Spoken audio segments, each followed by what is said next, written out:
Hello friends, आज हम लोग जिस टॉपिक पे बात करने वाले हैं वो है आपका एम्प्लीडाइन। ओके, और इसमें कंफ्यूज नहीं होना है कि एम्प्लीडाइन और मेटाडाइन क्या है। तो इसके बारे में आपको पता चलेगा कि इन दोनों में क्या अंतर है। तो चलिए हम लोग इसको शुरू करते हैं। तो जैसा कि हम लोग पढ़ते हैं कि amplidyne is the most common version of metadyne, ठीक ना। तो ये मेटाडाइन का ये कॉमन वर्जन है, ठीक ना। और it consist of the basic metadyne in which a compensating winding is connected in a series with the power output brush terminal। इसमें क्या होता है कि आपका कंपनसेटिंग वाइंडिंग लगा रहता है, ठीक ना।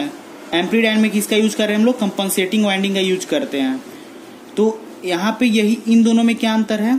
ये भी एक तरह से मेटाडाइन ही है, लेकिन इसमें सिर्फ क्या हम लोगों ने चेंजिंग किया, क्या मॉडिफिकेशन किया कि इसमें हमने कंपनसेटिंग वाइंडिंग लगाया, ठीक ना, जिसके चलते इसका नाम क्या पड़ गया? एम्प्लीडाइन। बाकी ये दोनों एक तरह से सेम ही है, लेकिन सिर्फ इसमें हम लोग क्या यूज कर रहे हैं? कंपनसेटिंग वाइंडिंग का एम्प्लीडाइन में।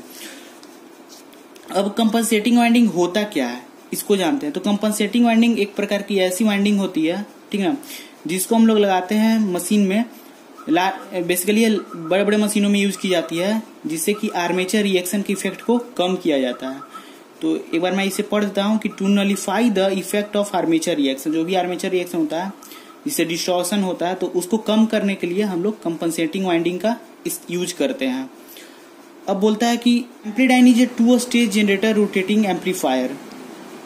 तो ये क्या है? Two stage generator rotating amplifier है। एम्पलीफायर है कहने का मतलब कि हमें हम लोग अगर इनपुट में अगर स्मॉल अमाउंट ऑफ इनपुट दे रहे हैं तो ये हमें लार्ज अमाउंट ऑफ आउटपुट देगा, ठीक है। एम्पलीफायर क्या करता है? एम्पलीफाई करके देता है सिग्नल को। और ये रोटेटिंग है। एक रोटेटिंग करने का मतलब यहाँ जो हमारा रोटर लगा हुआ है ये क्या है? हमेशा रोटेट कर रहा है, ठीक ना, इसलिए इसे रोटेटिंग एम्पलीफायर बोल रहे हैं।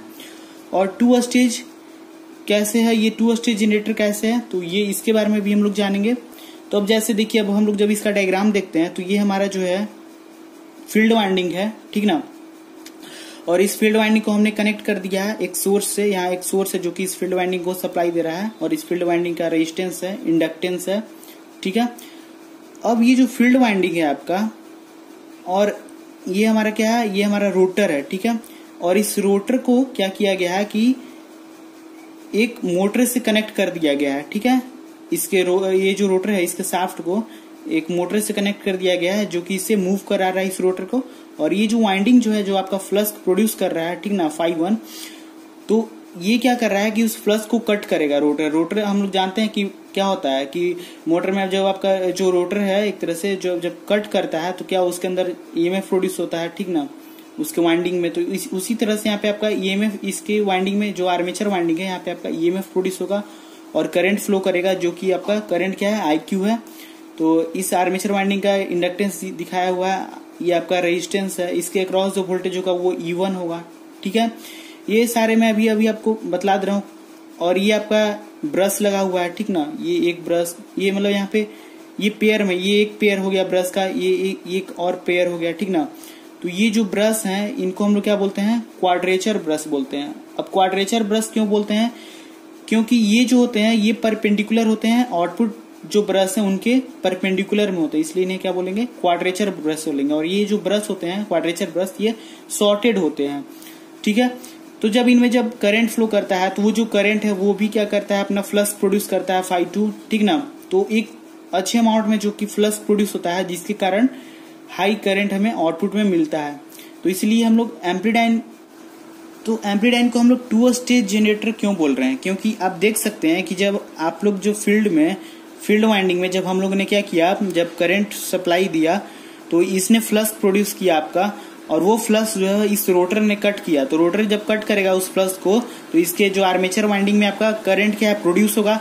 तो एक बार तो करंट आपका यहाँ एक बार प्रोड्यूस हुआ, फिर जो है अब इसको हमने क्या कर दिया? शॉर्ट कर दिया, ठीक है। तो इसके कारण जो फ्लक्स प्रोड्यूस हुआ, और ये जो इसके कारण तो फ्लक्स जो प्रोड्यूस हो रहा था, तो एक हमारा क्या है? बहुत ही पावरफुल, मतलब एक तरह से मैग्नेटिक फील्ड मिल रहा है। अब उसके कारण जो फिर से जो हमारा एनर्जी जो प्रोड्यूस हो रहा है इस वाइंडिंग में, ठीक ना, तो इसीलिए यहाँ पे क्या हो रहा है? 2 स्टेज में प्रोड्यूस हो रहा है, इसलिए इसको 2 स्टेज रोटेटिंग एम्पलीफायर बोल रहे हैं, ठीक है।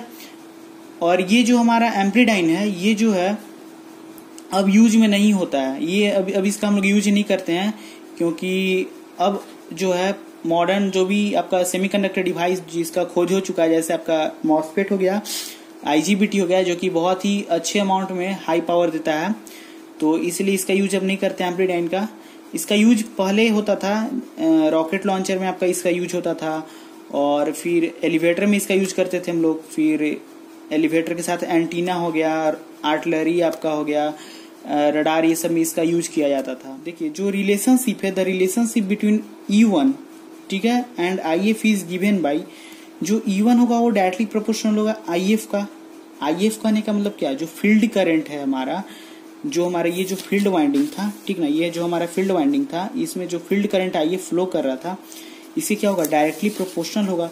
अब जितना ज्यादा आप फील्ड वाइंडिंग देंगे उतना ही ज्यादा आपका फ्लक्स प्रोड्यूस करेगा, ठीक ना, उतना ही ज्यादा वहां पे क्या E1 प्रोड्यूस होगा, ठीक है। तो E1 क्या है, डायरेक्टली प्रोपोर्शनल हो जाएगा IF का।